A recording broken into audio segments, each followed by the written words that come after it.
ఒక అడవిలో కోతి ఉండేది. అది రోజు మిగతా జంతువులతో ఆడుతూ పాడుతూ ఆనందంగా గడిపేది. అనుకోకుండా ఆ అడవిలో చాలా పెద్ద వర్షం పడుతుంది. ఆ వర్షం కారణంగా అడవిలో ఉన్న జంతువులు అన్ని అడవిని వదిలేసి వెళ్లిపోతాయి. కాని కోతికి మాత్రం ఎటు వెళ్లాలో తెలియక అడవి అంత తిరుగుతూ వెళుతుంది. అలా వెళుతూ ఒక గ్రామానికి చేరుతుంది. కాని అక్కడ దానికి ఎవరు తెలియదు. అది చాలా ఆకలిగా ఉంటుంది దానికి.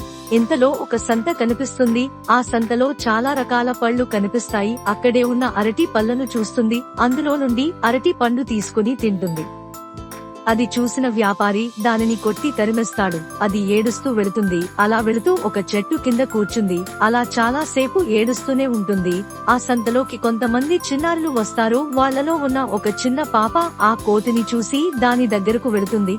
దానిని ఎందుకు ఏడుస్తున్నావు అని అడుగుతుంది. అది నాకు ఆకలిగా ఉంది అని చెబుతుంది. ఆ చిన్న పాప తన దగ్గర ఉన్న పళ్లను దానికి ఇచ్చి తినమని చెబుతుంది. అప్పుడు కోతికి ఆకలి తీరుతుంది. ఆ రోజు నుండి కోతి ఆ చిన్న పాపతో స్నేహం చేస్తుంది. అలా వాళ్ళు రోజు ఆడుకుంటూ ఉంటారు. ఆ చిన్న పాప దానిని వాళ్ళ ఇంటికి తీసుకువెతుంది. వాళ్ళ అమ్మతో చెబుతుంది, అమ్మ, ఈ కోతికి ఎవరు లేరు, దీనిని మనతోనే ఉంచుకుందాము అంటుంది. వాళ్ళ అమ్మకు కూడా ఆ కోతి నచ్చుతుంది.